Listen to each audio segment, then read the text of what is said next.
The blade of the scythe caught the morning light like a sliver of mirror, so sharp it seemed to hum with potential, and Yannick Lawson stared at it with the confused exhaustion of a man who had gone to sleep with dull tools and woken to an armory fit for war.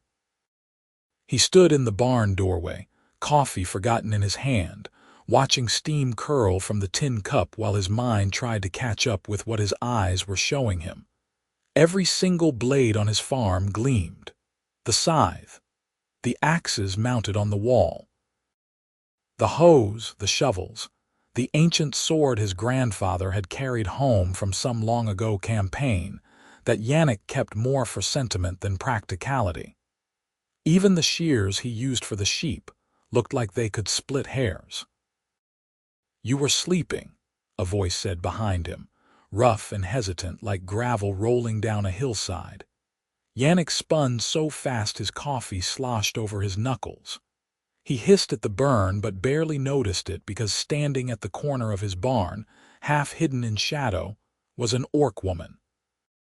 She was tall, nearly his own height, with broad shoulders and muscular arms that spoke of hard labor and harder living.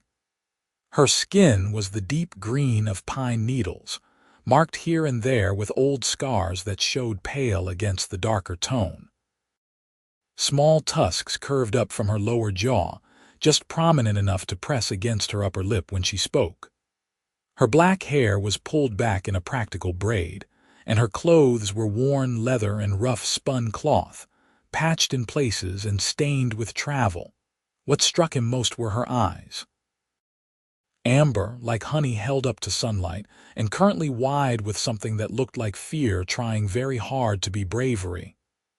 "I did not steal," she added quickly, her accent giving the words a different rhythm, emphasizing sounds in unexpected places. "I sharpened. I can work. I am good worker." Yannick's hand had gone instinctively to his belt, but he wore no weapon. He forced himself to breathe, to think past the jolt of surprise and the whispers he had heard all his life about orcs. Raiders, savages, monsters. But she was standing there looking terrified and defiant at the same time, and his scythe had never been sharper. "How long have you been here?" he asked, keeping his voice level. "3 nights," she admitted, lifting her chin slightly. "I sleep in your hay loft. I am quiet. I do not eat your food, only water from the well." 3 nights. He had been exhausted lately, falling into bed after long days of work, sleeping like the dead. The harvest was coming and he had been pushing himself, trying to do the work of 2 men on a farm that had once supported his whole family. Now it was just him. "Why?" The question came out softer than he intended. The orc woman's shoulders tensed. "I had nowhere else." He could see it now, the details he had missed in his surprise. The hollow look around her eyes, the way her clothes hung slightly loose as if she had lost weight, the careful way she held herself, ready to run or fight at a moment's notice. "You are going to tell the militia," she said flatly. Not a question. A statement of expected fact. Yannick thought about it. Thought about the village 3 miles down the road, about the men who gathered at the tavern and talked about orc raids in other territories, about keeping the frontier safe. Thought about what they would do if he brought them an orc woman who had been sleeping in his barn. He thought about his scythe, sharp enough now to make the harvest possible. "Are you hungry?" he asked instead. The amber eyes went wide. "What?" "I asked if you are hungry." "It is a simple question."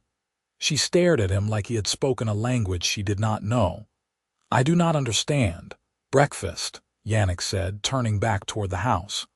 "I am making eggs and porridge. There is enough for 2. You can explain why you are here while we eat." He did not look back to see if she followed. He walked to the house, pushed open the door, and went to the kitchen to stoke the fire in the stove. His hands moved through the familiar routine while his heart hammered in his chest, and he had no idea if he was being compassionate or foolish or both. The door creaked, soft footsteps on the wooden floor. "You can sit," he said, nodding to the table. She moved like a wild thing in a trap, slow and wary, keeping her back to the wall until she reached the chair. She did not sit so much as perch on the edge of it, ready to bolt. Yannick cracked eggs into the pan, stirred the porridge, and tried to make sense of what he was doing. His father would have chased her off with a pitchfork. His mother would have screamed. But Yannick had spent 2 years in the territorial wars, had seen men do terrible things in the name of protection, and had come home wanting only peace and the simple honesty of growing things from the earth. "My name is Yannick Lawson," he said, not turning from the stove. "This is my farm. My family's farm. I have been alone here for 3 years." Silence behind him, then quietly, "My name is Grusha." "Grusha," he repeated, testing the sound of it. "That is a good name." "It means stone," she said. "My mother said I was stubborn." He smiled despite himself. "Were you?" "Yes." The eggs sizzled. He divided them onto 2 plates, added porridge from the pot, and brought them to the table with spoons and a jar of honey. Grusha stared at the food like it might vanish if she blinked. "Eat," Yannick said, sitting down across from her. "Then tell me your story." She picked up the spoon with thick, calloused fingers, took a small bite, then another. Then she was eating with the desperate focus of someone who had not had a real meal in a long time, and Yannick ate his own breakfast and waited. When her plate was empty, she set down the spoon and met his eyes. "My clan cast me out," she said. 2 months ago. I have been traveling since then." "Why did they cast you out?" Her jaw worked, and he saw shame flicker across her face. "I stopped a raid. My brother, my cousins, they were going to burn a homestead. There were children. I heard them crying. I told the family to run, and I held my clan back long enough for them to escape." Yannick felt something shift in his chest. "You saved them." "I betrayed my blood," Grusha said bitterly. "That is what the elders said. They marked me as clanless and sent me away. Without clan, I am nothing to my people. I cannot return, so you have been wandering." "Yes. I try to find work, but humans see me and they chase me away, sometimes with dogs, once with fire." She touched her arm absently, and he saw the edge of a burned scar under her sleeve. "I cannot go to orc territories without a clan. I cannot stay in human territories without being hunted. So I move and I hide and I try to survive." The morning light slanted through the kitchen window, illuminating her face. She looked exhausted. Not just physically, but in a deeper way, as if the weight of being unwanted had ground something essential down to almost nothing. "The sharpening," Yannick said. "That was payment," she nodded. "I know I should not have stayed without permission. But I was so tired and your barn was dry, and I thought if I made myself useful you might not be too angry when you found me. I am good at sharpening. My father was a weaponsmith. He taught me before he died." Yannick thought about his dull blades, about the work he had been dreading, about the harvest coming. He thought about the empty rooms in his house and the silence that filled them. He thought about a woman brave enough to stand against her own family to save strangers. "I have a proposal," he said. Grusha tensed. "What proposal?" "The harvest starts in 2 weeks. I have 30 acres of wheat, 10 of barley, vegetable gardens, chickens, sheep, and more work than one man can manage. I need help. Stay through the harvest. Work for me. I will give you room in the barn, 3 meals a day, and wages." She stared at him. "You would let me stay? If you work, yes. The village will find out. They will come. Let me worry about the village. They will think you are helping an enemy. Are you my enemy, Grusha?" She shook her head slowly. "No. Then I am not helping an enemy. I am hiring a worker." He leaned back in his chair. "After the harvest, if you want to move on, you will have money and food for the road. If you want to stay longer, we can discuss it then. But no promises beyond the harvest." "Agreed." She looked at him for a long moment, those amber eyes searching his face for deception or cruelty. Whatever she saw must have satisfied her because she straightened her shoulders and nodded once, firm and certain. Agreed.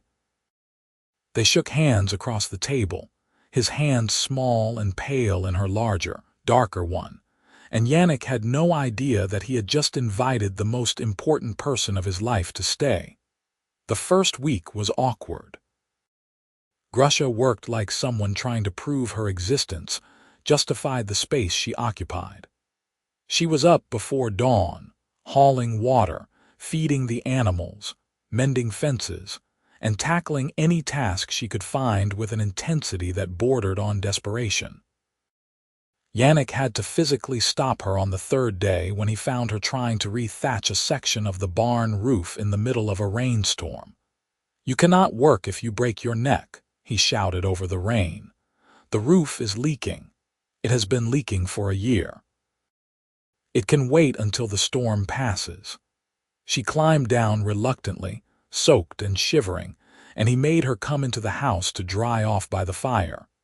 She stood dripping on the hearth stones, looking around the kitchen like she had never been inside a human dwelling before. Maybe she had not. "Sit closer to the fire," he said, hanging up his own wet coat. "I will make tea. I should go back to the barn. Grusha, you are shaking hard enough to rattle bones. Sit." She sat, and he made strong black tea with honey, and they drank it while the storm hammered the roof and the fire crackled. Outside, the world was gray and wild.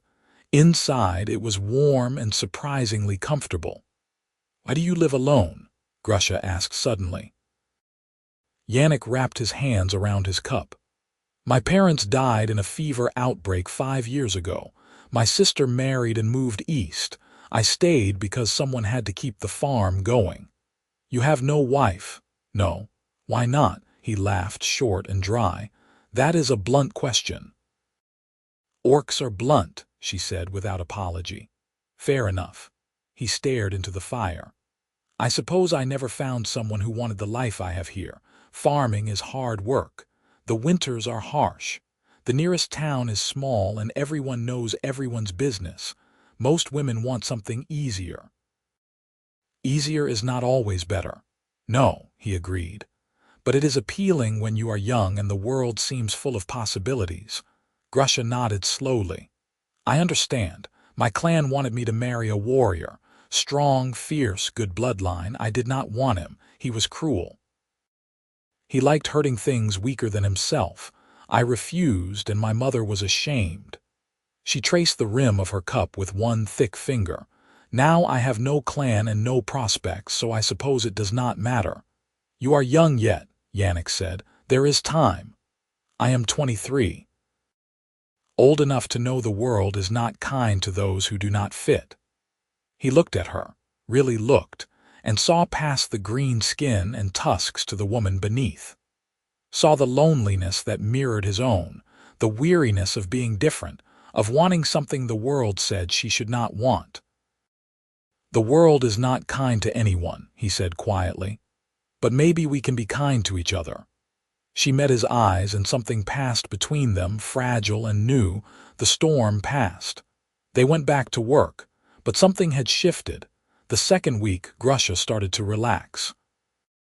She still worked hard, but she smiled sometimes. A quick flash of expression that made her whole face change. She talked more, asking questions about the farm, about human customs, about why he planted certain crops in certain fields. He found himself looking forward to her questions, to the sound of her voice calling across the yard, to the sight of her in the vegetable garden with dirt on her knees and satisfaction on her face. She was good with the animals. The chickens followed her around like she was their queen. The sheep, usually skittish, let her approach without fuss. Even his ancient gelding, a bad-tempered beast that bit anyone except Yannick, nuzzled her hand and accepted her presence in the stable. "You have a gift," he said one evening, watching her brush the horse. "Animals do not care what I look like," Grusha said simply. "They only care how I treat them. Would that humans were the same?" She glanced at him. "Some are." He felt heat in his face and busied himself with checking the horse's hooves. On the 12th day, trouble came. Yannick was repairing the gate to the sheep pasture when he heard horses. 3 of them, coming up the road at a trot. He straightened, wiping sweat from his forehead, and watched 3 men ride into his yard. He recognized them immediately.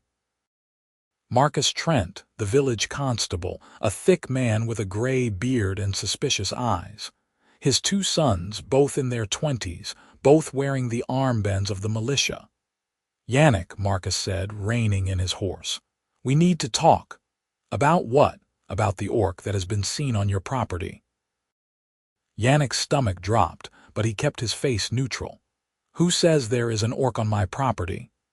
"Thomas Reed's boy was hunting in the woods to the north. Said he saw a female orc heading this way. Yesterday, Miriam Foster swore she saw someone strange in your fields." "Now I am inclined to believe them, seeing as you are suddenly very interested in your boots instead of looking me in the eye." Yannick forced himself to meet the constable's gaze. "I hired a worker for the harvest.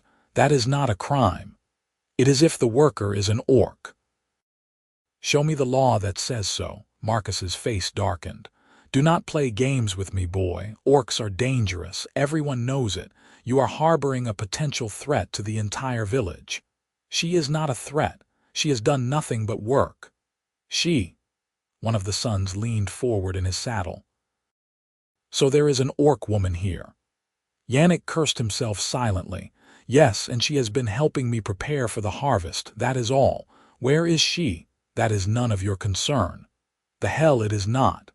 Marcus dismounted, his sons following. "We are taking her into custody. If she is innocent as you claim, she can answer some questions and be on her way." Yannick stepped in front of them. "You are not taking anyone anywhere."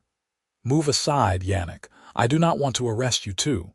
"Then do not. Just leave. You are making a mistake protecting her." "I am making a choice. Get back on your horses and go." The tension stretched like a wire about to snap.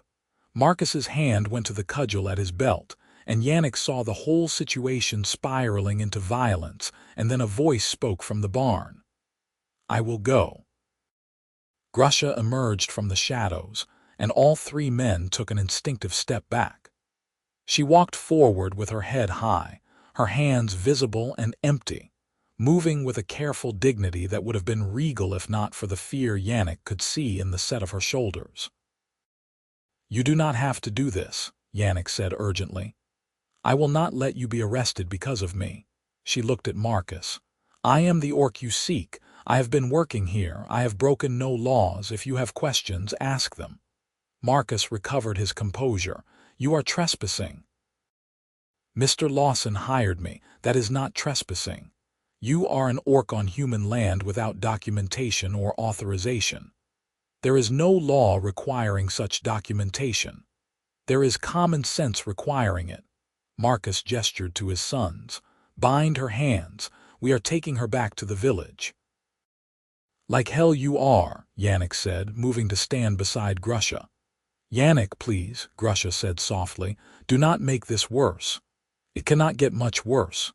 She looked at him, and her eyes were sad and grateful at the same time.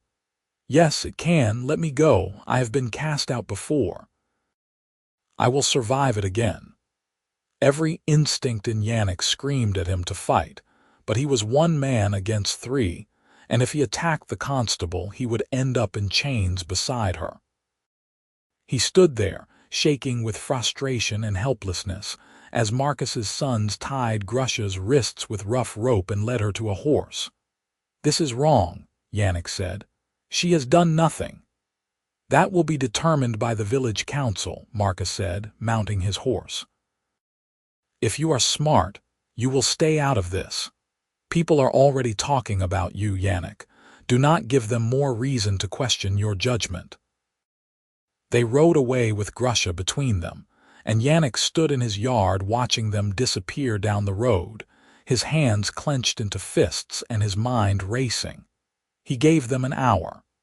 Then he saddled his horse and rode to the village. The council hall was a long wooden building in the center of the village, used for meetings, disputes, and the occasional trial. By the time Yannick arrived, half the village had gathered outside, drawn by the news of an orc in custody. He pushed through the crowd, ignoring the muttered comments and pointed looks, and shoved open the doors. Inside, the council was already in session. 5 village elders sat behind a long table at the front of the room. Grusha stood before them, her hands still bound, flanked by Marcus and his sons. She looked small despite her size, diminished by the hostility radiating from every corner of the room. "This is a closed proceeding," one of the elders said, looking at Yannick. "I am an involved party," Yannick said, striding forward. "She worked for me. I have a right to speak." The elders conferred in whispers. Finally, the eldest, a woman named Hester with white hair and sharp eyes, nodded. "You may speak, Mr. Lawson, briefly." Yannick took his place beside Grusha. Up close, he could see a bruise forming on her jaw. "What happened to your face?" he asked quietly. "One of the sons did not like my tone," she murmured. "It does not matter." It mattered. It mattered so much that Yannick had to force himself to focus on the elders instead of turning around and doing something he would regret. "The orc claims she was hired by you," Hester said. "Is this true?" "Yes. I hired Grusha to help with the harvest. She has been working on my farm for nearly 2 weeks. Did you have permission from the village to harbor an orc?" "I did not know I needed permission to hire a worker." "Do not be obtuse. You know the situation with orcs. There have been raids in the eastern territories. People are afraid. Grusha had nothing to do with those raids. She was cast out by her clan for stopping a raid." Murmurs from the crowd that had pressed in behind them. Grusha stiffened but said nothing. "A convenient claim," another elder said. "How do we know she is telling the truth?" "Because I am telling you the truth," Yannick said. "I have spent 2 weeks with her. She is not a raider, she is not a threat. She is a woman trying to survive." "An orc woman," Marcus interjected. "They cannot be trusted, Yannick." "You of all people should know that. Why me of all people? You fought in the border wars. You saw what they did." "I saw what soldiers on both sides did," Yannick said flatly. "I saw humans burn orc villages. I saw orcs ambush human patrols. I saw cruelty and fear turned into weapons, and I came home sick of all of it. Grusha is not the enemy. Our fear is." Hester studied him. "You are asking us to take a considerable risk based on your judgment. I am asking you to show basic decency. If she stays and something happens, blood will be on your hands as well as ours. Nothing will happen. I will vouch for her." "You cannot vouch for an orc. I am vouching for a person." The room fell silent. Hester looked at the other elders, and some unspoken communication passed between them. Finally, she leaned forward, her hands folded on the table. "Mr. Lawson, your family has been part of this village for 3 generations. You have always been a man of good character. But this is beyond the bounds of sense. We cannot allow an orc to remain in the area. It sets a dangerous precedent and it puts the village at risk." "Then what will you do with her?" Yannick demanded. "She will be escorted to the border and released.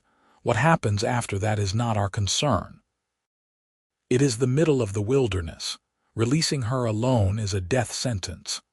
That is not our problem." Yannick felt rage building, hot and sharp. She saved a family. She stood against her own clan to protect human children, and you are repaying that by throwing her to the wolves. "We are protecting our own," Hester said coldly.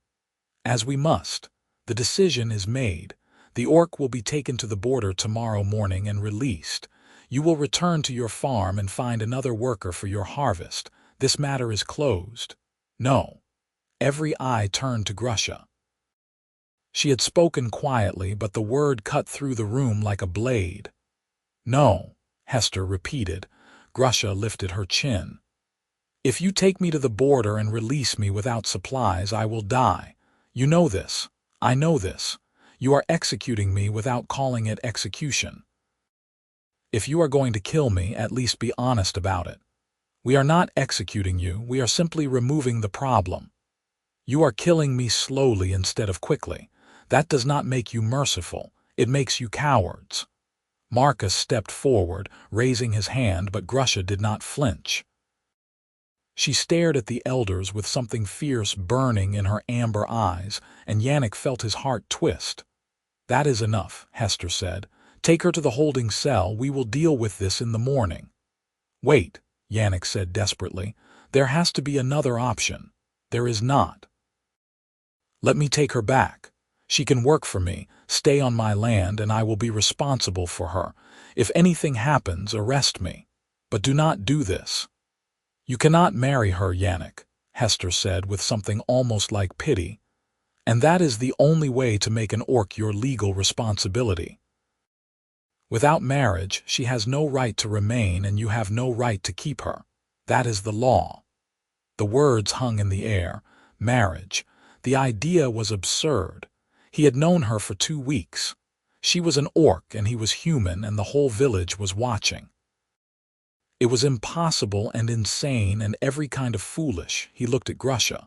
She was already shaking her head, mouthing no, her eyes wide. Fine, Yannick heard himself say. We will get married. The room erupted. Shouts, gasps, a wave of shock and outrage that crashed against him like a physical force. Grusha was staring at him like he had lost his mind. Maybe he had. You cannot be serious, Hester said. I am completely serious. You said marriage is the only way to make her my legal responsibility. So we will marry. Then she can stay and your problem is solved. Yannick, think about what you are saying. I have thought about it. I am choosing this. Hester looked at Grusha. And you, do you agree to this? Grusha's mouth opened, closed. She looked at Yannick, and he could see her mind working, calculating, trying to understand why he was doing this. He had no good answer. He just knew that he could not watch her be led away to die alone in the wilderness. Yes, Grusha said hoarsely. I agree. The elders conferred again, longer this time. The crowd behind them was a seething mass of noise, everyone talking at once, but Yannick ignored them. He kept his eyes on Grusha, trying to communicate something he did not have words for. This is highly irregular, Hester said finally. But if you both consent, and if the marriage is legally binding, then technically the orc would be under your authority and responsibility. However, I want it on record that the council believes this is a mistake. If there are consequences, Mr. Lawson, they will fall on you. I understand. Then we will perform the binding at dawn tomorrow. Until then, the orc remains in custody. That is not acceptable, Yannick said. Either release her into my custody now or admit you do not intend to honor this. Hester's mouth became a thin line. Fine. She is released into your custody.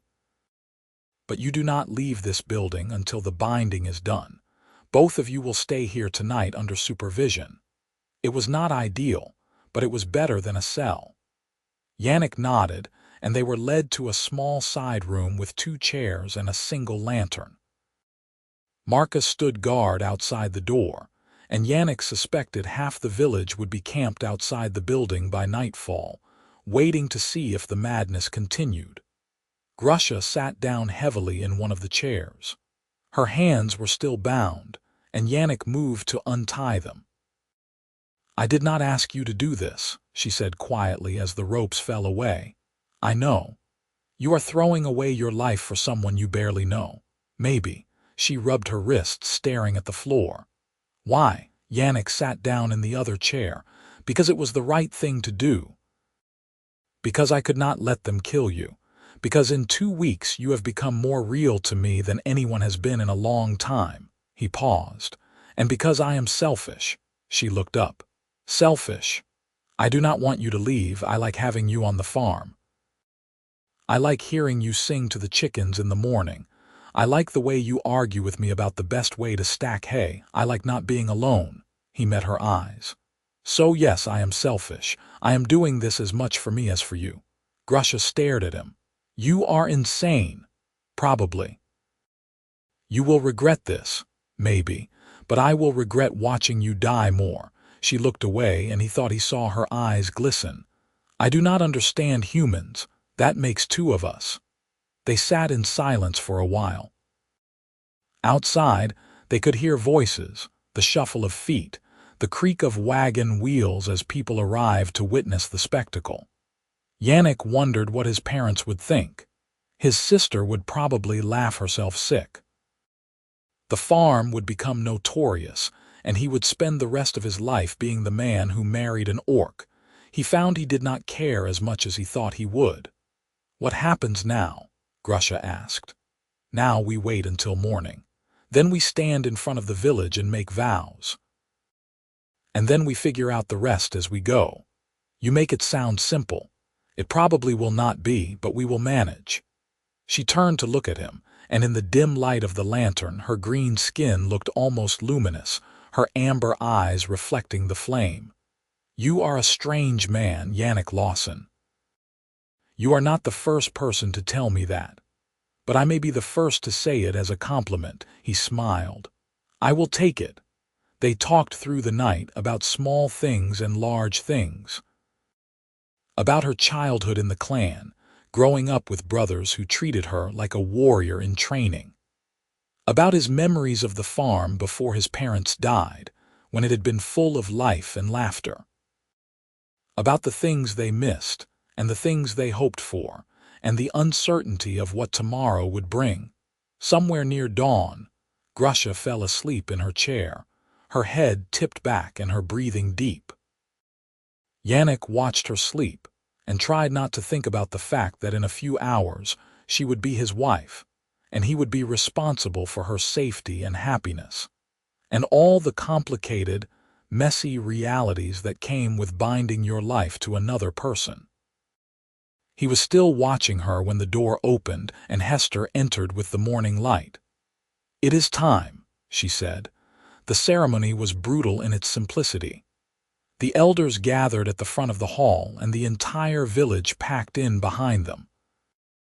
Yannick and Grusha stood facing each other, and Hester read from a book of legal codes that made marriage sound more like a property transaction than a union of hearts.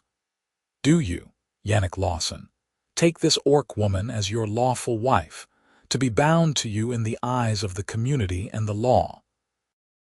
I do. Do you, orc woman called Grusha, take this human man as your lawful husband, to be bound to him in the eyes of the community and the law? Grusha's voice was steady. I do. Then, by the authority vested in me by the village council, I declare you bound. What is bound cannot be easily broken. What is sworn is witnessed. May you both live with the consequences of your choices. It was done. No rings, no kiss, no celebration. Just legal words and a room full of hostile witnesses.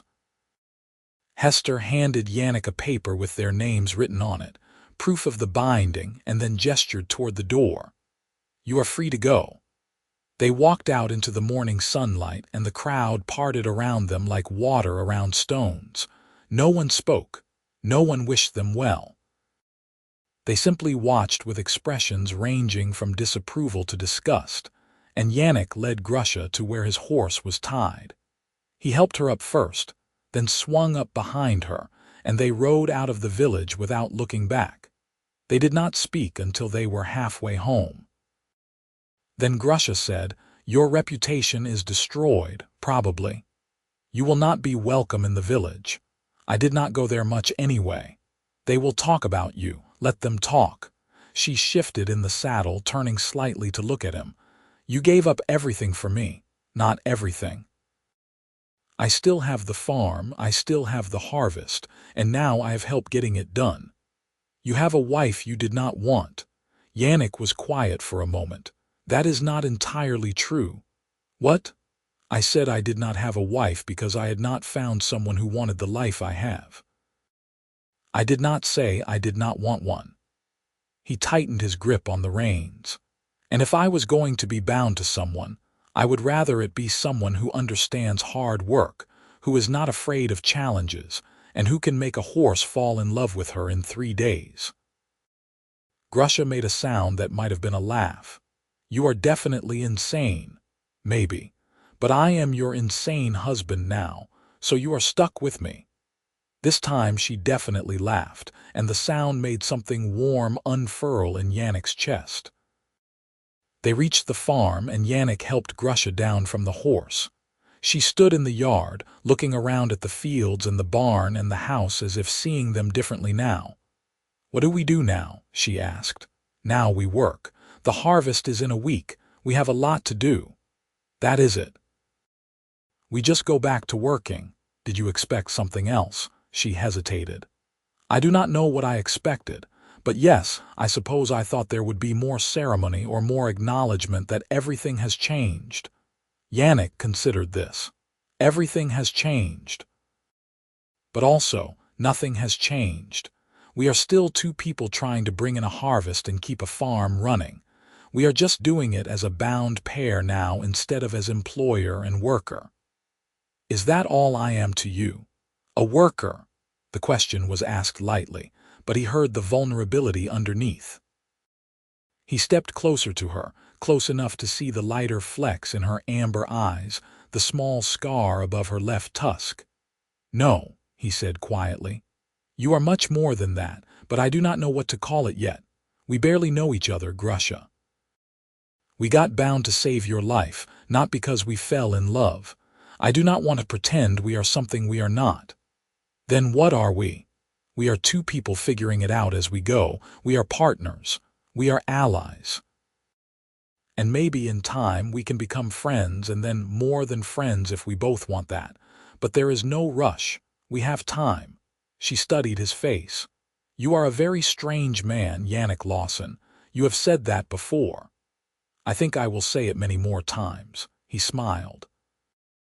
"I think you are right." They went to work. The days blurred together in a rhythm of physical labor and quiet companionship. They worked side by side in the fields, cutting wheat and binding sheaves. They harvested the vegetables and stored them in the root cellar. They sheared the sheep and mended tools and did the 1,000 small tasks that kept a farm alive. At night, Grusha stayed in the house. Yannick gave her the spare bedroom, the one that had been his sister's, and he took his old room.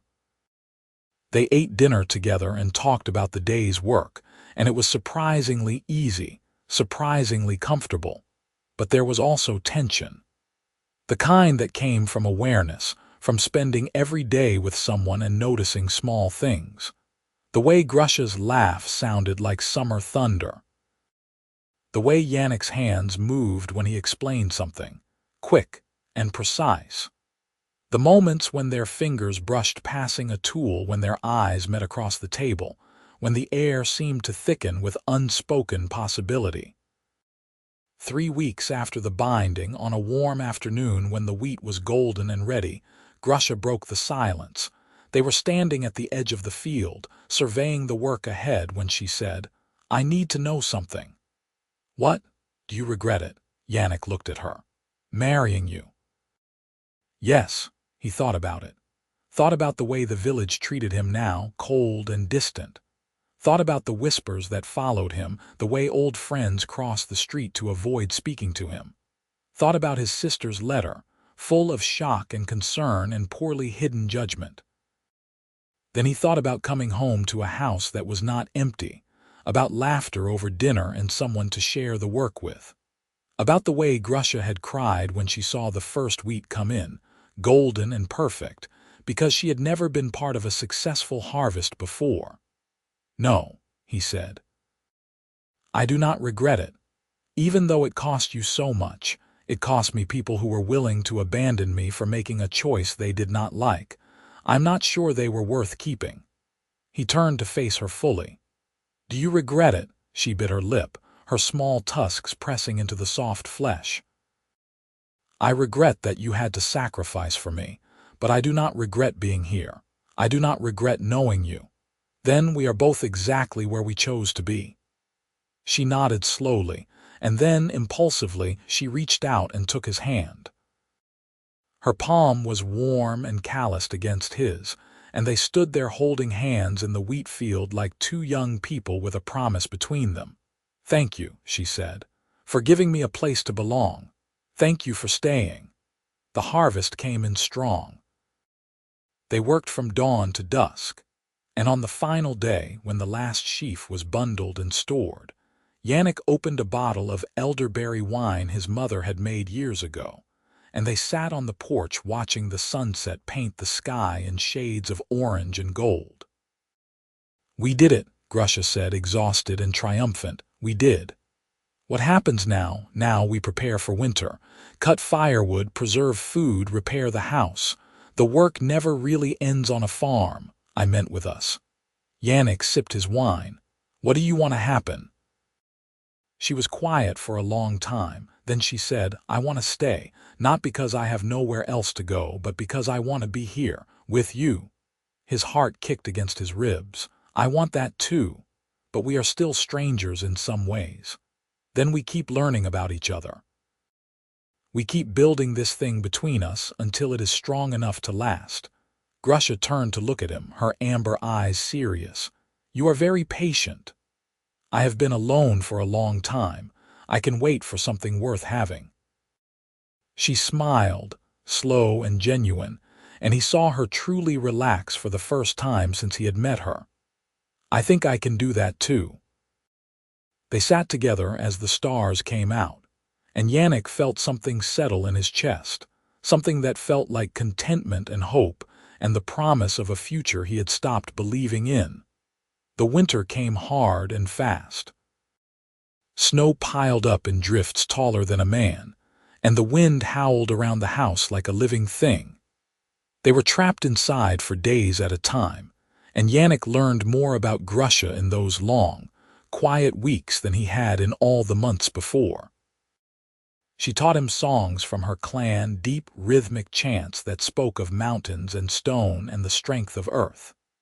He taught her to read better, slowly working through the few books he owned, watching her trace words with her finger and sound them out with fierce concentration. They cooked together, inventing new dishes by combining human recipes with orc spices that Grusha remembered from childhood. Some experiments were disasters. Others became favorites they made again and again. They argued sometimes about how much wood to burn, about whether the sheep needed more feed, about 100 small things that mattered less than the fact that they could argue and still respect each other afterward. And slowly, carefully, they touched more.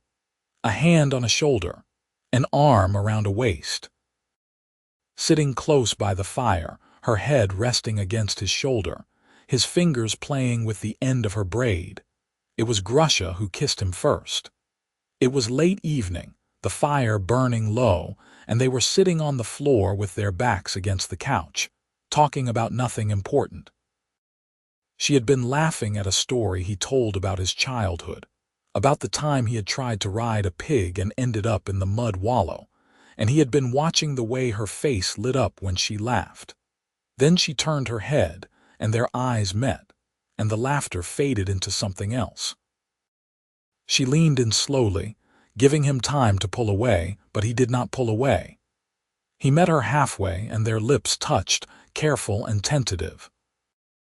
Her tusks made the angle different, made him tilt his head in a way he had never done before, but her mouth was warm and soft, and when she made a small sound in the back of her throat, his whole body responded. They broke apart, breathing hard, and Grusha looked stunned. "Was that all right?" she asked. "Yes," Yannick said, his voice rough. "Very much yes. I have never kissed anyone before. You did it very well." She smiled, shy and pleased, and kissed him again, deeper this time, and he wrapped his arms around her and let himself fall into the warmth and wonder of being wanted. They did not rush. They spent the rest of the winter learning each other, discovering what made the other gasp, what touches were welcome and which needed more time. It was fumbling and awkward and perfect, And when spring finally came, melting the snow and turning the fields to mud, they moved into one bedroom together and no longer pretended they were anything other than truly bound. But peace never lasted long on the frontier. It was early spring, the first green shoots just beginning to appear when the raiders came. Yannick was in the barn, and Grusha was in the garden when they heard the sound of horses and shouts. He grabbed his grandfather's sword from where it hung on the wall and ran outside to find 5 orcs on horseback surrounding Grusha. His heart stopped. Then he saw the fury on her face, the way she stood with her fists clenched, and he realized she knew them. "You are not welcome here," Grusha said, her voice like grinding stone. One of the orcs, a huge male with a scarred face and elaborate armor, laughed. "You do not get to decide that, exile. We are here for supplies. You can give them willingly or we can take them. This is not your territory. Leave. You betrayed the clan, Grusha. You have no right to speak of territory." He looked past her to Yannick and his expression became contemptuous. "And you took a human as a mate. You are more pathetic than we thought. Leave now," Grusha repeated, stepping forward. "Or I will make you leave." The scarred orc drew his sword. "You always thought you were better than us, stronger, smarter. Let us see if you still think so." Yannick moved to stand beside Grusha, his own sword raised. It was a foolish move. He was one human against 5 armed orcs, and even with Grusha they were hopelessly outnumbered. But he would not stand by and let them threaten her. 2 against 5, the scarred orc said. "This will be quick." "You do not want to do this, Karth," Grusha said. "I know you. You are not a murderer. I am a warrior. And you are a traitor." He kicked his horse forward, and everything happened at once. Grusha grabbed a rake leaning against the garden fence and swung it like a staff, striking the horse's legs and sending it stumbling. Karth leaped from the saddle, his sword flashing, and Grusha met him blow for blow, wood against steel, her movements fluid and fierce.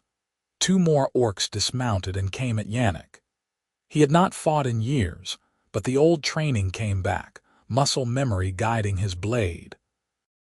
He parried the first strike, dodged the second, and managed to cut one of the attackers across the arm before the other one tackled him to the ground. The impact drove the air from his lungs. He struggled, trying to get his sword up, but the orc was heavier and stronger, and the blade was coming down toward his throat. Then Grusha was there, kicking the orc off him with a force that sent the attacker sprawling. She pulled Yannick to his feet, and they stood back to back, surrounded. "Enough," Karth roared. "Stand down." The orcs hesitated, looking to their leader. Karth was breathing hard, bleeding from a cut on his cheek where Grusha's makeshift weapon had struck him. He looked at her with something that might have been respect. "You have not lost your edge," he said.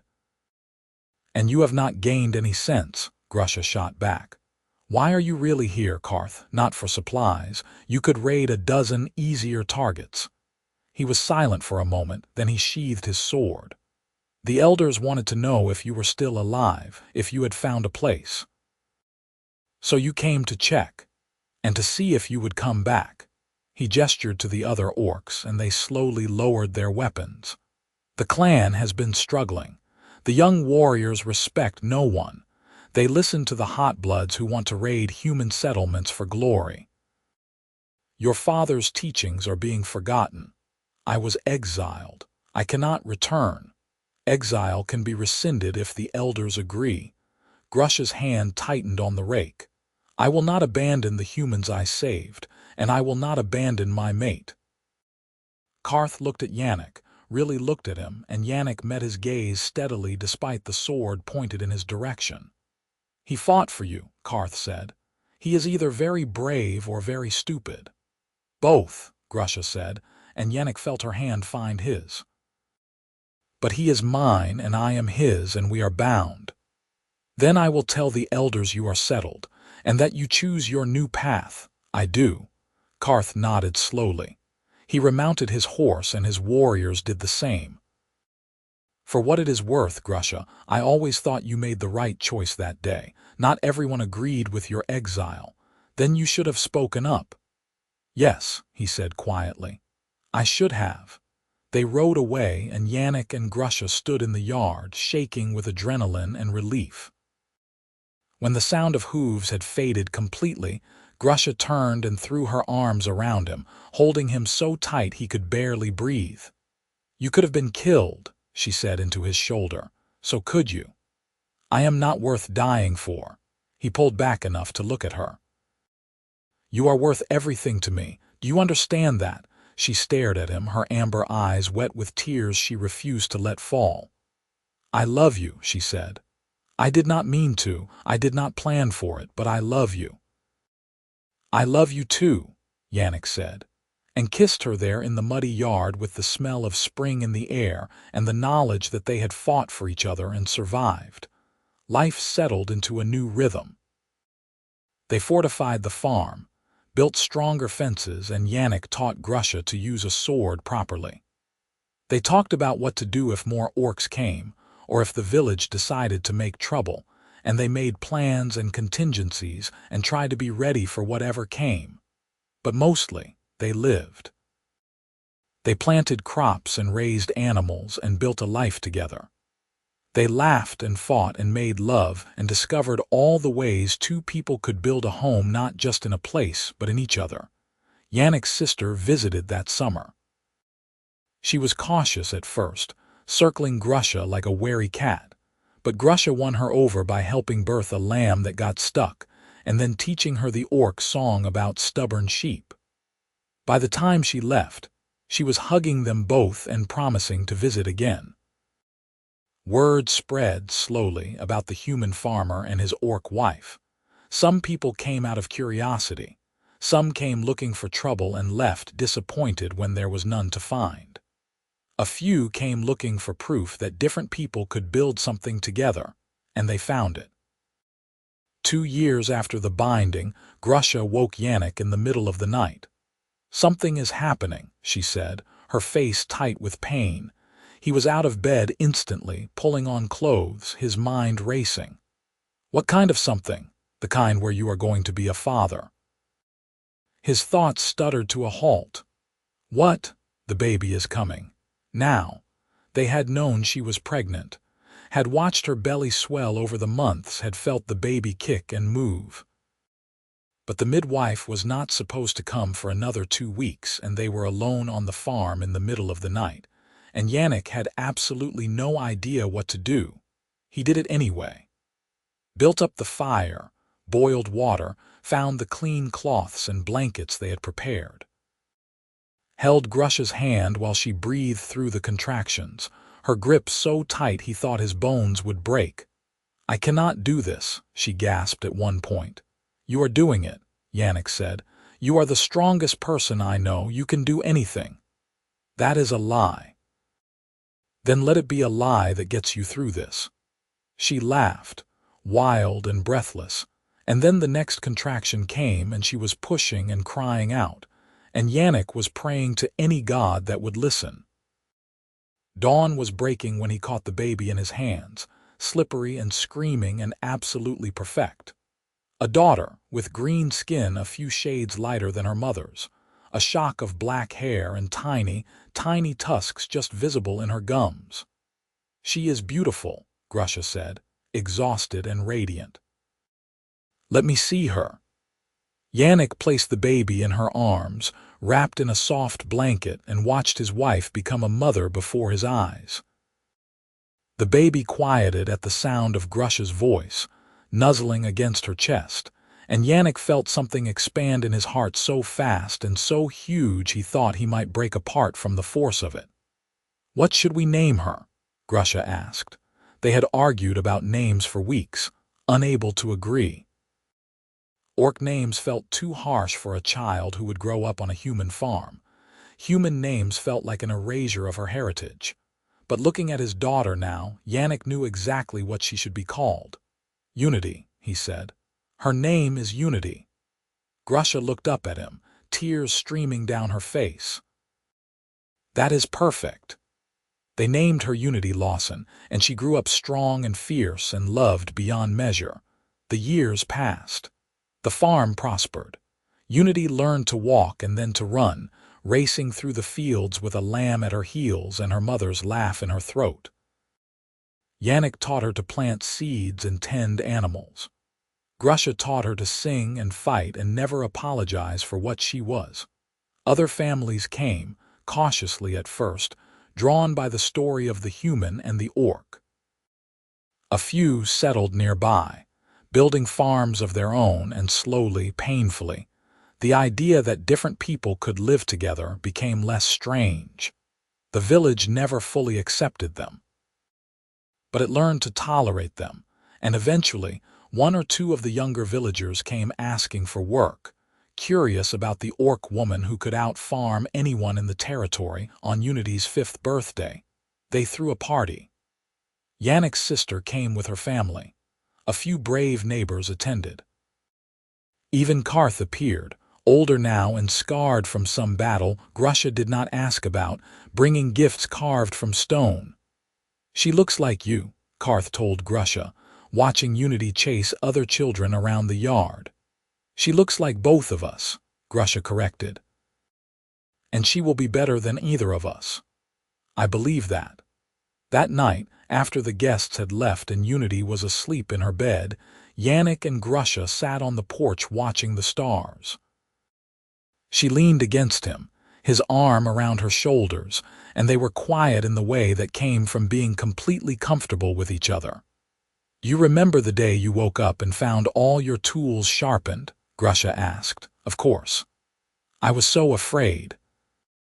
I thought you would chase me away or call the militia. I thought I was going to die in your barn, alone and forgotten. Instead, I hired you. You married me. Best decision I ever made." She tilted her head to look at him. "You changed my life, Yannick. You gave me a home and a family and a reason to believe the world could be better. You changed my life too. You filled my house with laughter and my fields with hope. You gave me unity. You gave me a future I thought was impossible. We gave each other a future." He kissed her forehead. "Yes. We did." They sat together in the darkness, two people who had found each other against all odds, who had fought for their love and won, who had built something beautiful and strong that would outlast them both. Inside, Unity dreamed of running through wheat fields and climbing trees, and all the wonderful possibilities of a life just beginning. Outside, her parents held each other and watched the stars wheel overhead, and knew that every choice, every sacrifice, every moment of fear and courage had led them exactly where they needed to be, together. Home. A decade later, when Unity was 15 and tall enough to look her mother in the eye, when the farm had expanded to twice its original size, when the village had a new generation of children who grew up seeing orcs and humans work side by side, Yannick stood in the same field where he had once asked Grusha if she regretted their binding. The wheat was golden again, ready for harvest.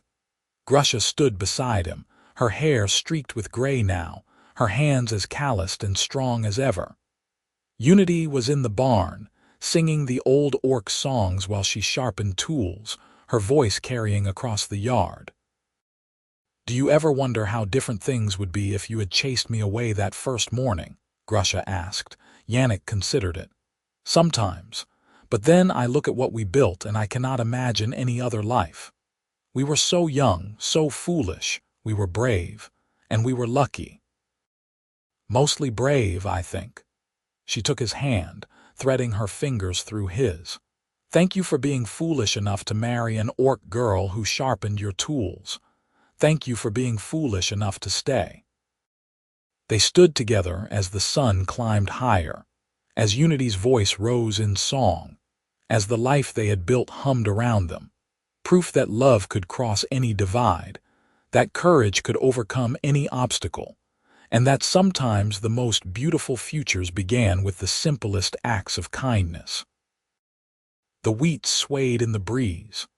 The farm thrived. And in the house they had made a home, in the family they had created from nothing but hope and stubbornness and love, their story lived on, a testament to the truth that had guided them from the very beginning. We are not defined by what the world says we should be. We are defined by what we choose to become together. And they had chosen each other, again and again, through every challenge and every joy, building a legacy not of war or hatred but of unity and peace, and the radical act of loving someone the world said they should not love. Unity finished her song and came running out of the barn, waving a newly sharpened scythe, her green face split by a grin that showed both her tusks and her father's dimples. She was everything they had hoped for and more, a bridge between worlds, a promise of a better future. The tools are ready. She called. Can we start the harvest? Yannick looked at Grusha. Grusha looked at him. They smiled at each other with the deep understanding of two people who had walked through fire together and emerged stronger. Yes, Yannick called back. Let us begin. And they did, working side by side as they always had, as they always would. 3 generations of love and labor woven into every sheaf of wheat, every stone of the wall, every board of the house that had become more than a building. It had become proof that hope could take root anywhere, even in the hardest soil, and grow into something magnificent. As the day wore on and the harvest came in, Yannick paused to wipe sweat from his forehead and caught Grusha watching him. She smiled, that slow, genuine smile he had first seen on a porch years ago, and he smiled back, and no words were needed. They had said everything that mattered on that first day when he had chosen compassion over fear, when she had chosen to stay instead of run. When they had both chosen each other, and every day since had been an affirmation of that choice, a building of something that started with sharpened blades and became a lifetime of shared purpose, shared joy, shared love. The sun moved across the sky. The wheat fell in golden waves. Unity laughed and worked and lived the life her parents had fought to give her. And on a farm on the frontier, in a world slowly learning that different did not mean enemy, that love could cross any boundary, that courage came in many forms, a family thrived, not in spite of their differences, but because of them, because Yannick had seen past green skin to the person beneath, because Grusha had dared to hope that kindness existed in unexpected places, because they had both been brave enough to choose love when the world offered only fear. The harvest was brought in. The season turned. Life continued in its beautiful, mundane, extraordinary way. And every morning, when Yannick woke to find his tools sharp and his house full of the people he loved most in the world, he remembered that first dawn and knew, with absolute certainty, that finding Grusha was the moment his real life had begun, not when he was born, not when he inherited the farm, not when he fought in wars or suffered losses or achieved success, but when he looked at an orc woman standing terrified in his yard and said, "Are you hungry?" That was when everything changed. That was when he learned that the smallest acts of kindness could echo through a lifetime.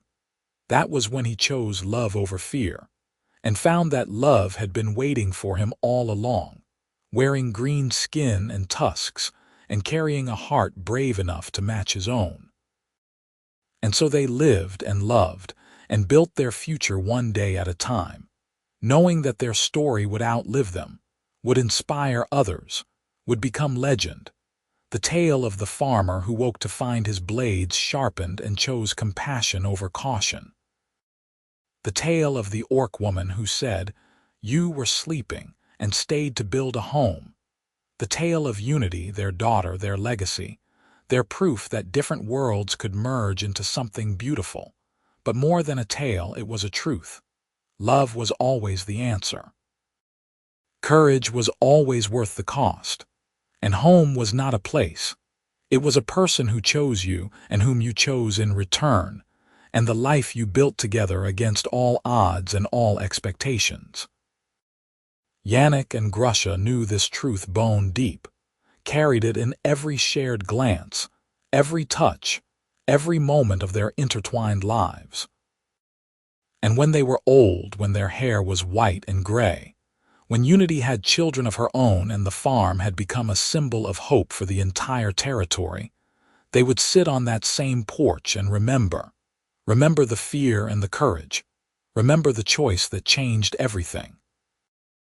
Remember the moment their eyes met across a table and two lonely people decided to stop being lonely together, and they would hold hands, weathered and scarred and still strong, and know that they had done it. They had loved, they had lived, they had won.